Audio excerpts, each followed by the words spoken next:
Welcome to our theorist presentation on Hollis Caswell and Geneva Gay.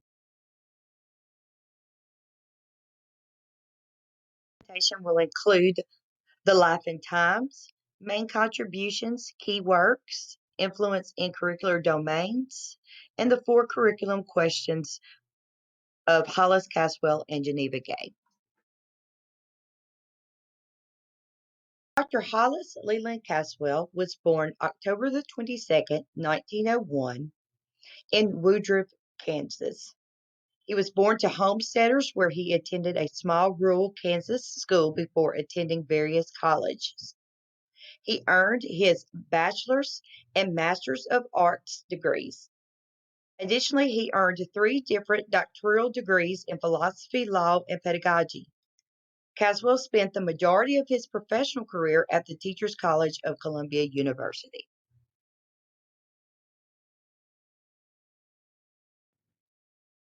Dr. Caswell's time at the Teachers College was anything but short of achievement.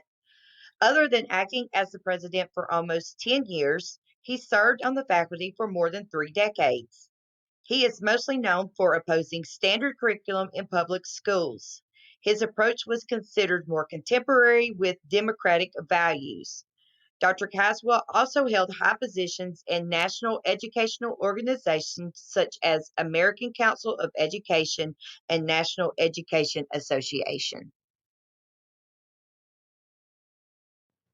Now, the main contribution and key works of Dr. Caswell. Caswell's most noteworthy written and published collection of texts falls into the category of curriculum planning books.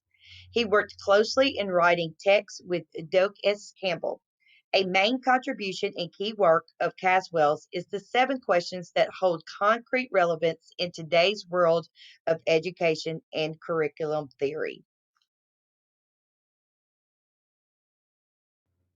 Dr. Caswell's influence in curricular domains.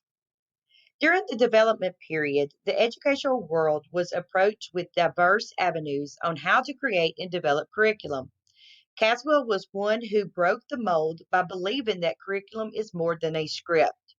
He believed that the curriculum should help teachers plan their instructional activities while keeping students' interest and subject matter on the front line. Caswell taught the importance of scientific steps of development and the important difference of scope being broad themes and sequence being children's interests and experiences. Now we will look at Caswell's view on the 4 curriculum questions, beginning with question 1. What purpose should the curriculum serve? In regards to what purpose should curriculum serve, Caswell believed that curriculum should help teachers in their daily task by being more than experiences made for children, but that curriculum should consist of the experiences that the children have for themselves. His purposes, aims, and objectives are to fulfill the democratic ideals, improve intergroup relations, home life, and the conservation of resources. All in all, curriculum should sensitize people to social problems and provide social experiences for students. Question 2. How should knowledge be selected into the curriculum? During the development period, Caswell broke through barriers by involving all teachers in the developmental stage of curriculum. He believed that when teachers worked together and were considered, they would learn the limits of the curriculum. He saw the knowledge to be means of source materials for teachers in planning versus a followed script in detail. Teachers should consider the interests of the students along with the subject matter when choosing curriculum. Question 3.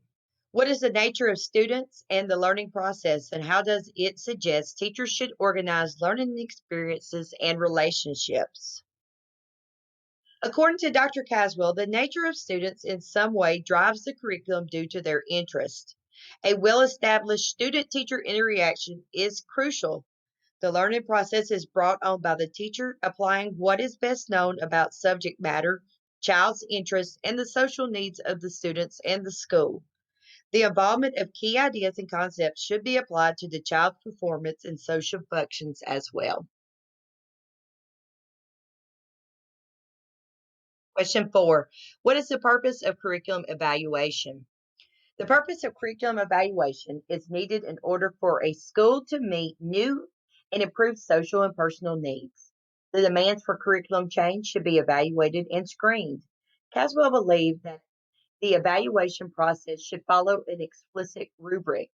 Changes to curriculum can be adopted if they are consistent with democratic views and learners' developmental needs, offer more than other agencies cannot accomplish, can gain the support of the leaders in the community, and only if the changes are not replacing existing curriculum of higher value.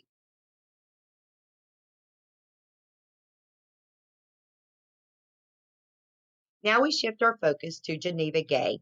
Geneva Gay was born in 1945 in Georgia. Here she grew up and attended all black K through 12 schools. Gay described her schooling experience as understood by the segregation era. She also recalls the experience of moving from an all black scholastic environment to a predominantly white collegiate atmosphere as being somewhat of a culture shock. She completed both her undergrad in social studies and master's degree in U.S. history in the Middle East from the University of Akron. After teaching high school for some time, she pursued and completed her PhD in education from the University of Texas at Austin. Today, Dr. Gay is a professor of education with the University of Washington. Her instructional focus is teaching within the domains of multicultural education and general curriculum. Her honors and awards recognize both her scholarship and work in multicultural education and include the Distinguished Scholar Award, the Multicultural Educator Award, the Webb Dubois Distinguished Lecturer Award, and the Mary Ann Raywood Award for Distinguished Scholarship in the Field of Education. Gay is also recognized internationally for her contributions and scholarships. Now, the main contribution and keywords of Dr. Gay. Gay's scholarship has contributed primarily to the advancement of multicultural education studies.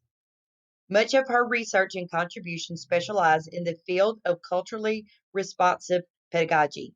Culturally responsive teaching locates two roles of teacher within culturally relevant pedagogy movement.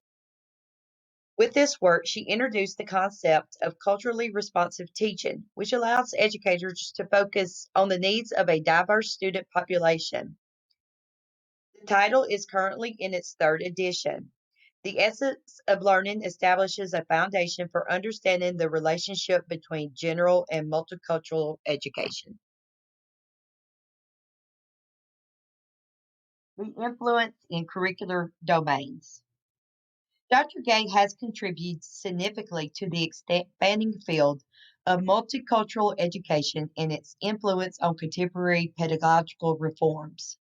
She is especially recognized for her introduction to the concept and praxis of cultural responsive teaching, or CRT, that addresses the diverse needs of multicultural classes. Research has especially noted the importance of CRT in the context of homogenizing teaching demographic. Gay asserts the importance of storytelling and praxis to broaden one's understanding of the diverse learning experience. She also emphasizes the importance of promoting culturally congruency through tending to the roles of pedagogical elements that include communication, caring, the thoughtful and inclusive selection of curriculum content, as well as implementing instructional practice that promotes congruity between the home and school environments. Other Dr. Gay's curricular orientation are made evident by her emphasis on the cultural and social experiences of the whole and individual learner. Her contemporary philosophical orientation is mostly aligned but not exclusive to the tenets of Reconstructivism as well as the emergence of Recomptilism. List scholarship contributed by William Pinar and Paulo Freire. The phenomenology in humanistic theoretical schools of psychology also emphasized in her scholarship. Her contribution to these philosophical, social, and psychological domains are recognized and referenced by both emergent scholars and contemporaries of multicultural education field. Her contemporaries include James Banks, Lisa Delpit, Gloria Lanson Billings, Joyce E. King, and Sonia Neto. Gay recognized the role of educational reforms as one of the multiple components required to make a meaningful impact on the learning experiences and outcomes of marginalized groups of learners.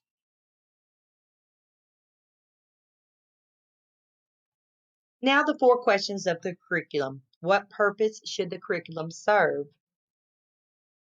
Dr. Gay believes that multicultural education and themes of culture and diversity are inextricably intertwined with the general curriculum. Thus, the curriculum and its workers, especially teachers, should respond to these diverse needs in order to ensure the success and achievement of mainstream and historically marginalized group of learners. Cultural competence, that is, knowledge of one's own culture, should not be suppressed but preserved through educational experiences.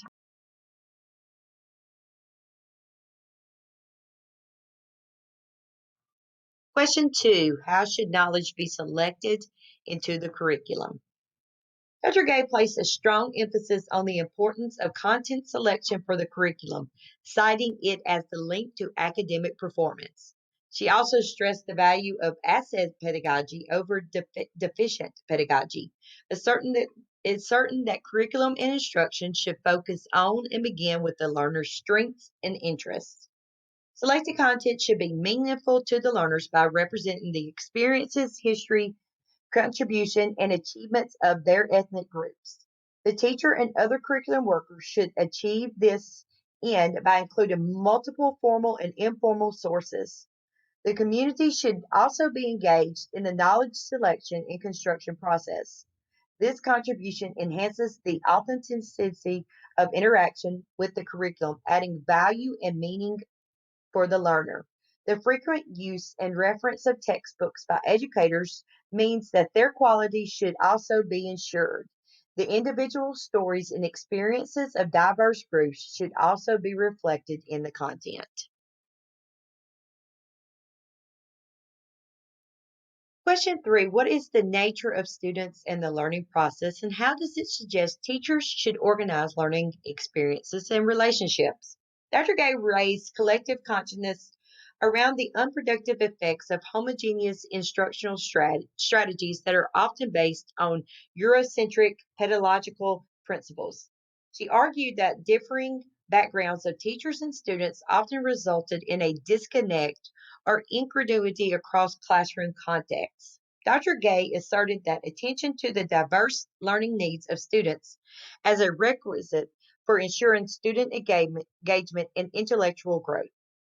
Inconsistencies in teacher student expectations for interactions might be mitigated through efforts to promote continuity through bridging and contextualizing. In other words, instructional practices should reduce incongruity between the home and learning environments, such that learning starts at their experiences and existing knowledge. Funds of knowledge and referential frames are valued and employed to maximize learning. As a research-based extension of community as a tool for instruction, cooperative learning is also stressed.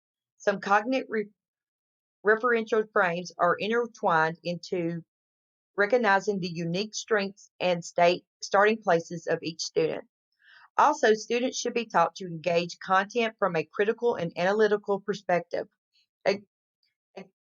Again, Dr. Gay prompted the importance of professional development and administrative support to facilitate instructional changes.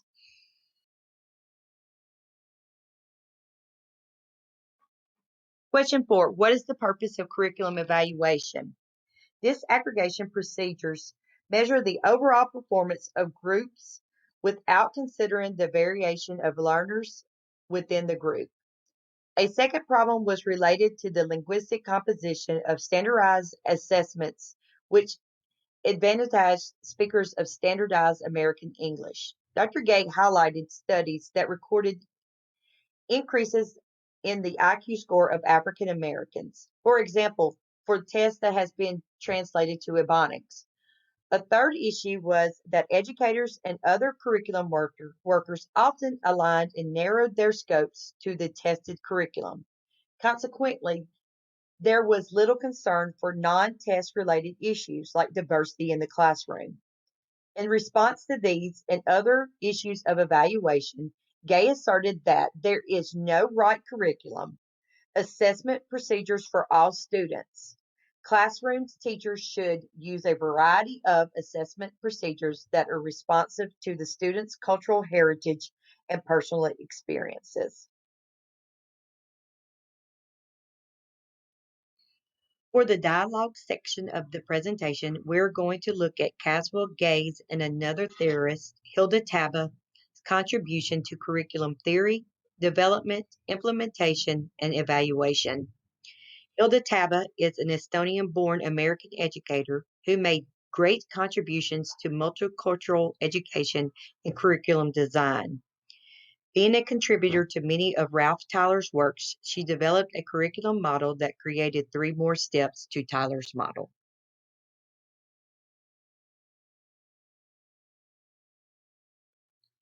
As previously mentioned, Dr. Caswell and Dr. Gay contributed greatly to the curriculum theory.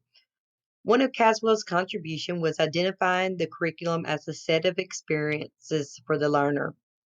Dr. Gay's cultural responsive teaching and creating a means for improving the success of a school with ethnically diverse students.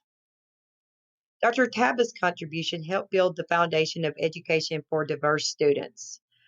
According to Curdell, Taba's ideas was to integrate curriculum to create critical thinkers and problem solvers by using conceptual concepts and inductive teaching practices for all students. Dr. Taba called on educators to develop their students' empathy towards diverse cultural perspectives while creating intelligence and democratic values against bigotry.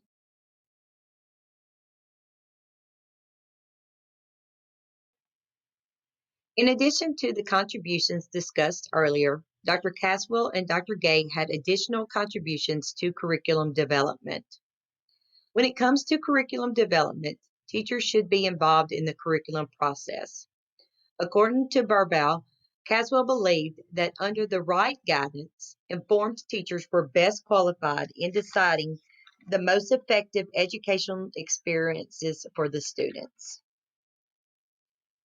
Dr. Gay contributed to the importance of a symbolic curriculum, which involves the symbols, icons, awards, celebrations, and other artifacts that are used to teach students knowledge, skills, morals, and values. Culturally responsive teachers are critically conscious of the power of the symbolic curriculum as an instrument of teaching and uses it to help convey important information, values, and actions about ethnic and culturally diversity. Dr. Taba, who worked closely with Ralph Tyler, added three additional stages to Tyler's developmental model.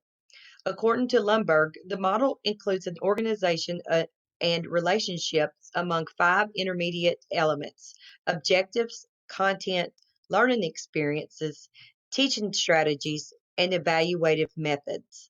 A copy of Dr. Talbot's curriculum model will be in the handout.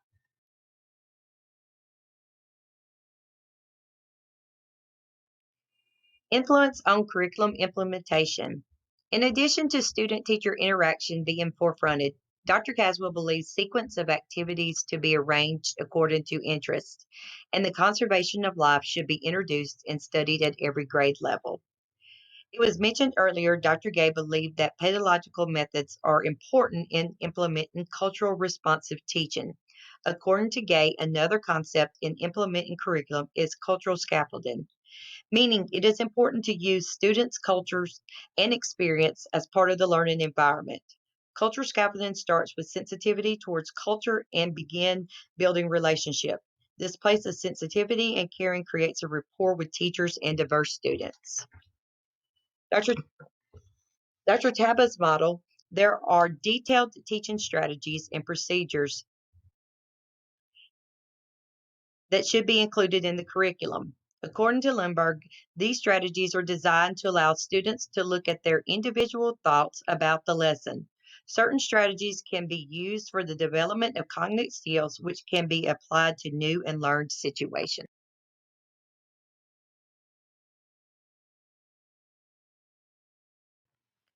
Earlier in the presentation, we discussed curriculum evaluation. Dr. Caswell's view was revision and evaluation is necessary for a school to meet new and improved social and personal needs.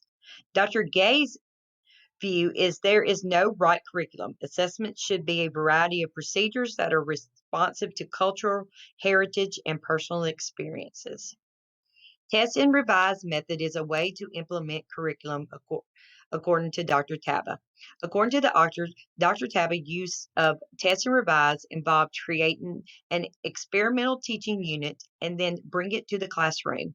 After the unit, the plan is evaluated and revised. The revision must be so that it is meeting the student's needs.